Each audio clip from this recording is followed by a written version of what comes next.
राष्ट्रपति जी से कि वे विशिष्ट जनों की सभा को संबोधित करें और हम सभी का मार्ग प्रशस्त करें।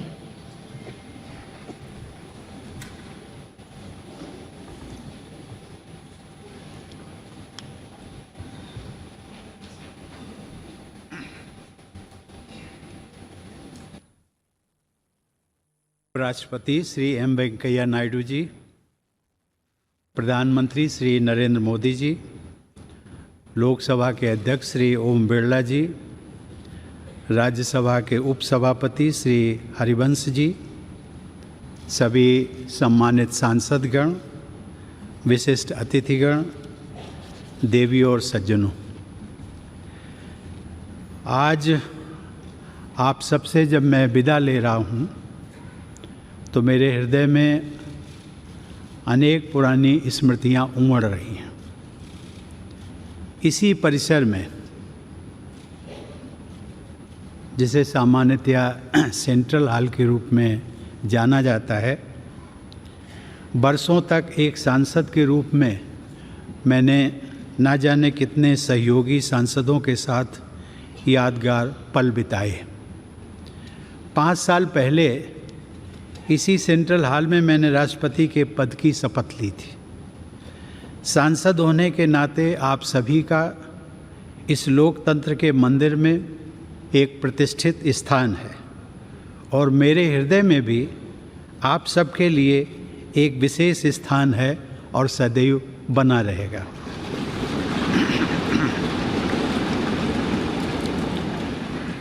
आप सबके लिए ये विशेष गौरव की बात है कि आप सब भारत की जनता के निर्वाचित प्रतिनिधि हैं। भारत की जनता ने आप सब के माध्यम से मुझे राष्ट्रपति के रूप में चुनकर देश की सेवा करने का अवसर प्रदान किया। इसके लिए मैं देशवासियों का सदैव आभारी रहूँगा। सर्वशक्तिमान ईश्वर की कृपा से जिस दायित्व को निभाने का अवसर मुझे प्राप्त हुआ, उसका निर्वहन आप सभी के सहयोग के बिना संभव नहीं था। इसके लिए मैं आप सबका भी आभार व्यक्त करता हूँ। अपने कार्यकाल के दौरान मैंने अपनी पूरी क्षमता से अपने कर्तव्यों का निर्वहन करने का प्रयास किया है। आप सबने मेरे प्रति जिस अटूट विश्वास का परिचय दिया, उसके बल पर मैं अपने कर्तव्यों को भली भांति निभा सका। मेरे सभी पूर्ववर्ती राष्ट्रपति मेरे लिए प्रेरणा का स्रोत रहे हैं। माननीय सदस्यगण, राष्ट्रपति और सांसदगण उसी विकास पथ के सहयात्री हैं जो हमारे देश को प्रगति की उच्चतर उपलब्धियों की ओर ले जा रहा है। इस पथ को प्रशस्त करने वाली महान विभूतियों ने हमारे संविधान की रचना करके हमारी लोकतांत्रिक व्यवस्था की नींव रखी। यद्यपि संविधान सभा के सदस्यों को ही हमारे संविधान की रचना का श्रेय जाता है, लेकिन वह ऐतिहासिक कार्य उन्होंने भारत के लोगों के प्रतिनिधि के रूप में किया था। इसीलिए हमारा संविधान हम भारत के लोगों द्वारा अंगीकृत, अधिनियमित और आत्मार्पित किया गया। भारत के लोग ही अपने प्रतिनिधियों अर्थात आप सभी माननीय सांसदों के माध्यम से अपने गणतंत्र की यात्रा का मार्गदर्शन करते हैं। इसीलिए संसद को लोगों के तंत्र यानी लोकतंत्र का मंदिर भी कहा जाता है। देवी और सज्जनों, हमारे संविधान के अनुच्छेद 79 के अनुसार संघ के लिए एक संसद होती है जो राष्ट्रपति और दोनों सदनों से मिलकर बनती है। इस संवैधानिक प्रावधान के अनुरूप अपनी भावना का समावेश करते हुए मैं राष्ट्रपति को संसदीय परिवार के अभिन्न अंग के रूप में देखता हूँ। जैसा कि किसी भी परिवार में होता है, संसद में भी कभी कभी मतभेद होते रहते हैं। आगे का रास्ता कैसे तय करना है, इस विषय पर विभिन्न दलों के विचार अलग अलग हो सकते हैं, लेकिन हम सब संसद रूपी परिवार के सदस्य हैं जिनकी सर्वोच्च प्राथमिकता है राष्ट्र रूपी विशाल संयुक्त परिवार के हित में निरंतर कार्य करते रहना।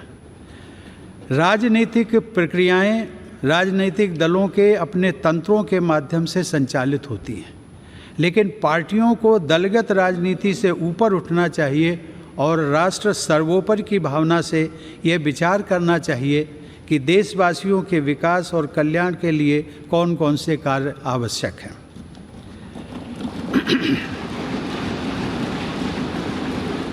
जब हम पूरे राष्ट्र को एक विशाल संयुक्त परिवार के रूप में देखते हैं तो ये समझ में आता है कि पारिवारिक मतभेदों को सुलझाने के अनेक रास्ते हो सकते हैं जो शांति, सद्भाव और संवाद पर आधारित होते हैं। विरोध प्रकट करने के अनेक संवैधानिक रास्ते राजनीतिक दलों और नागरिकों को उपलब्ध हैं। राष्ट्रपिता महात्मा गांधी ने अपने उद्देश्यों को प्राप्त करने के लिए शांति और अहिंसा पर आधारित सत्याग्रह के अस्त्र का इस्तेमाल किया था, लेकिन वे दूसरे पक्ष का सम्मान भी करते थे।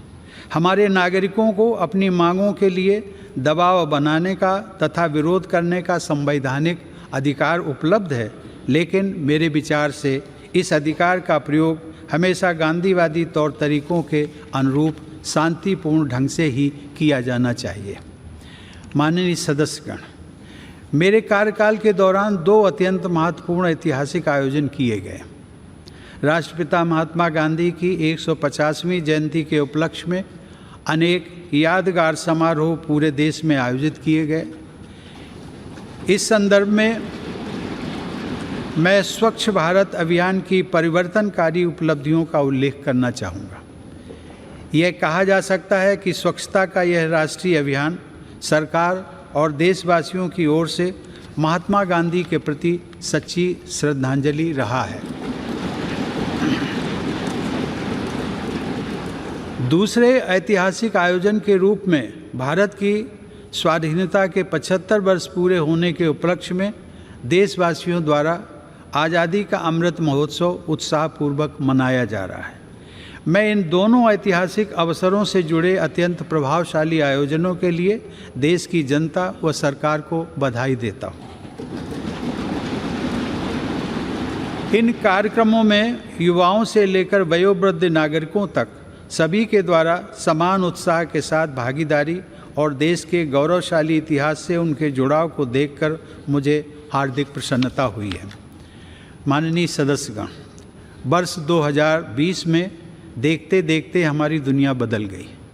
लगभग 100 साल बाद एक वैश्विक महामारी ने मानवता को झकझोर कर रख दिया। कोविड-19 की त्रासदी के दुष्परिणामों से पूरी दुनिया अब तक जूझ रही है। वर्तमान परिप्रेक्ष्य में हम सब ये आशा करते हैं कि पूरा विश्व समुदाय इस महामारी से भविष्य के लिए उपयोगी सबक हासिल करेगा। पहला सबक यह है कि मानव समाज ये भूलने लगा था कि वह प्रकृति का ही एक अभिन्न हिस्सा है। वास्तविकता ये है कि वह न तो प्रकृति से अलग है और न ही प्रकृति से ऊपर है। महामारी का प्रकोप कुछ हद तक पर्यावरण में हुए असंतुलन से भी जुड़ा है। पिछले 2 वर्षों की विभीषिका ने यह भी याद दिलाया है कि पूरी मानवता वास्तव में एक ही परिवार है और सभी का अस्तित्व आपसी सहयोग पर निर्भर करता है। कोविड का सामना करने में भारत के प्रयासों की विश्वव्यापी सराहना हुई है।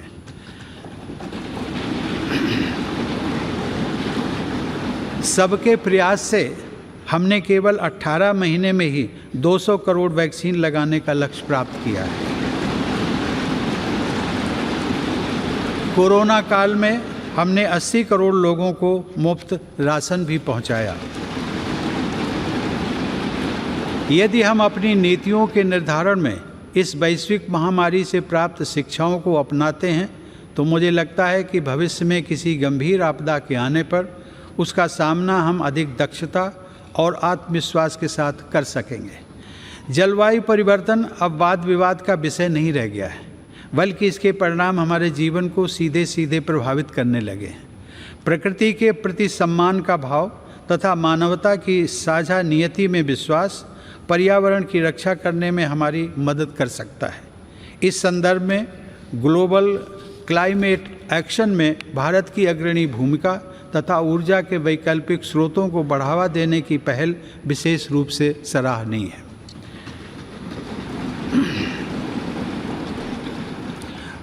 माननीय सदस्यगण, जब मैं जन सेवक के रूप में अपने और सरकार के प्रयासों के बारे में सोचता हूँ तथा अपनी पूरी पीढ़ी की ओर से विचार करता हूँ, तो हमें यह स्वीकार करना पड़ता है कि समाज के हाशिए पर जीवन यापन करने वाले लोगों के जीवन स्तर को बेहतर बनाने के लिए हालांकि बहुत कुछ किया गया है, लेकिन अभी भी बहुत कुछ किया जाना बाकी है। हमारा देश धीरे धीरे ही सही लेकिन सधे हुए कदमों से डॉक्टर अंबेडकर के सपनों को साकार करने की दिशा में आगे बढ़ रहा है। मैं मिट्टी से बने एक कच्चे घर में पला बढ़ा हूँ, लेकिन अब ऐसे बच्चों की संख्या बहुत कम हो गई है जिन्हें आज भी उन कच्चे घरों में रहना पड़ता है जिनमें छत से पानी टपकता हो। आज बड़ी तादाद में हमारे गरीब भाई बहनों के पास भी पक्के घर हैं। यह बदलाव काफ़ी हद तक सरकार के विशेष प्रयासों से संभव हो सका है। अब हमारी बहुत सी बेटियों और बहनों को पीने का पानी लाने के लिए मीलों पैदल नहीं चलना पड़ता है, क्योंकि हमारा प्रयास है कि हर घर नल से जल पहुँचे। हमने घर घर में टॉयलेट्स भी बनवाए हैं, जो एक स्वच्छ और स्वस्थ भारत के निर्माण की नींव डाल रहे हैं। सूर्यास्त के बाद लालटेन या दिया जलाने की यादें भी पुरानी हो रही हैं, क्योंकि लगभग सभी गांव तक बिजली का उजाला पहुंच गया है। जैसे जैसे हमारे देशवासियों की बुनियादी ज़रूरतें पूरी हो रही हैं, उनकी आकांक्षाओं में भी बदलाव आ रहा है। इस बदलाव का बड़ा रोचक एहसास पिछले महीने ही मैंने अपनी वृंदावन यात्रा के दौरान देखा, जब वहाँ एक वृद्धा आश्रम में रहने वाली एक महिला ने मुझसे हेलीकॉप्टर की सवारी कराने का अनुरोध किया। आज सामान्य देशवासियों के सपनों को उड़ान मिल रही है। यह बदलाव भेदभाव रहित सुशासन द्वारा ही संभव हो सका है। सामान्य जन के जीवन को बेहतर बनाने वाली ये समावेशी प्रगति बाबा साहब आम्बेडकर की परिकल्पना के सर्वथा अनुरूप है। महिलाओं में सशक्तिकरण की भावना को निरंतर मजबूत होते देखकर मुझे विशेष संतोष का अनुभव होता है। यह सशक्तिकरण युवा पीढ़ी की हमारी बेटियों को और आगे बढ़ा रहा है। मैंने जितने दीक्षांत समारोहों में भाग लिया है, उनमें से अधिकांश संस्थानों में मैंने देखा है कि बेटियों का प्रदर्शन लड़कों से बेहतर रहा है। मुझे विश्वास है कि राष्ट्रीय शिक्षा नीति 2020 इस बदलाव को और तेज़ी से आगे बढ़ाएगी। मेरा मानना है कि आने वाले वर्षों में महिला सशक्तिकरण से हमारा समाज और अधिक मजबूत होगा। स्त्री पुरुष के बीच समानता के इस अभियान का प्रभाव अन्य क्षेत्रों में हो रही प्रगति में भी परिलक्षित होता है। माननीय सदस्यगण, अपनी बात समाप्त करने से पहले मैं राष्ट्रपति पद के लिए नवनिर्वाचित श्रीमती द्रौपदी मुर्मू को हार्दिक बधाई और शुभकामनाएं देता हूँ।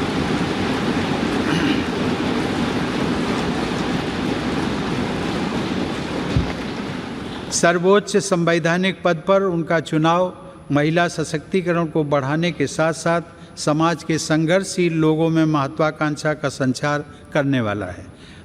मुझे पूरा विश्वास है कि उनके अनुभव, विवेक और व्यक्तिगत आदर्श से पूरे देश को प्रेरणा मिलेगी और मार्गदर्शन भी। मैं एक बार फिर आप सभी के प्रति कृतज्ञता व्यक्त करता हूँ।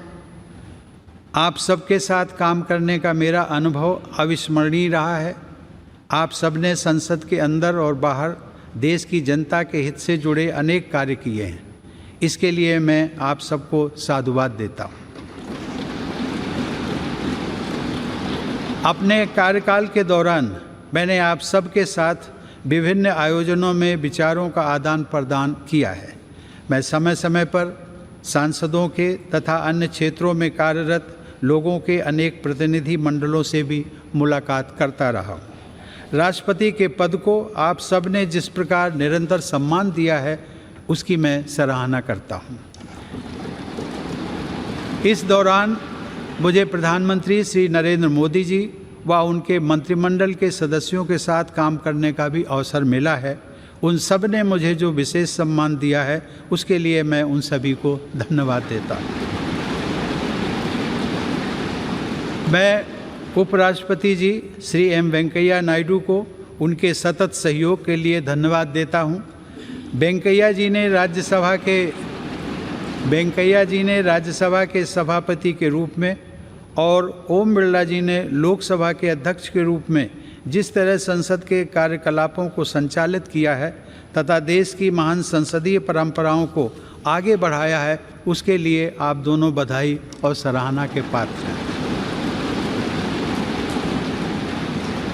मुझे राज्यों के राज्यपालों व मुख्यमंत्रियों तथा केंद्र शासित प्रदेशों के उपराज्यपालों व प्रशासकों से भी पूरा सहयोग मिलता रहा है। उन सबके प्रति भी मैं आभार व्यक्त करता हूँ।